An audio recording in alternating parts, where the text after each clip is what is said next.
Alright guys, nandito tayo ngayon sa may Intramuros, no? Dito sa may Katedral, araw ng Linggo ngayon. Yan. Tingnan natin yung mga namamasyal dito. Oh, tara. Panahin mo ka rin. So yan po, no? Yan, no? May dalang aso rin dito. Yan.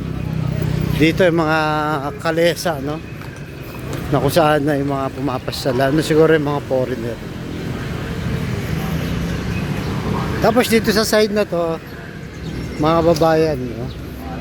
Merong food bazaar, parang fusion alley, no? Pero dito mas konti, pero maliwalas, maganda yung ano. At maraming tao, fairness, ayan, no? May mga flower shop. Dito ay dito ka.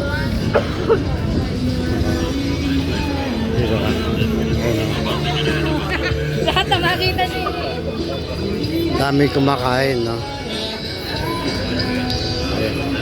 Tabi tayo mismo ng Palacio del Gobernador. Ito yung main office po ng Comelec. So yun, no? Daming kumakain. Ayan. Iba-iba yung pagkain. Pinipilaan din.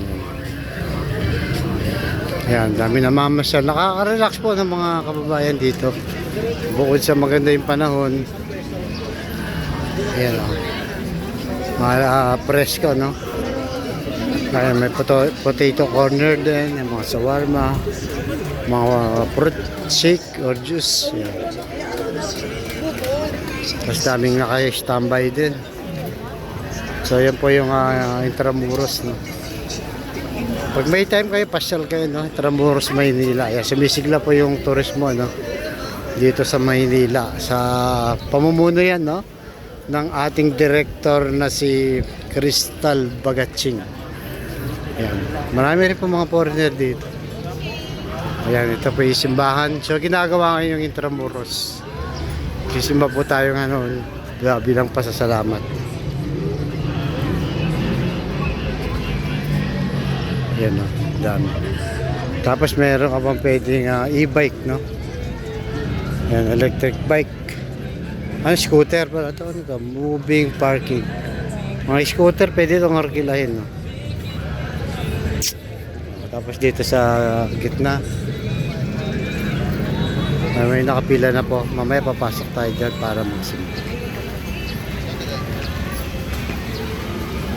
Ayan po yung katedral, na isa sa pinakamatagal na simbahan dito sa Pilipinas.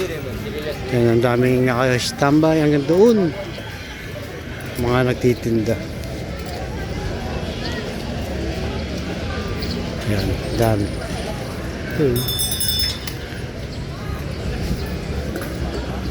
So yun pa na dami.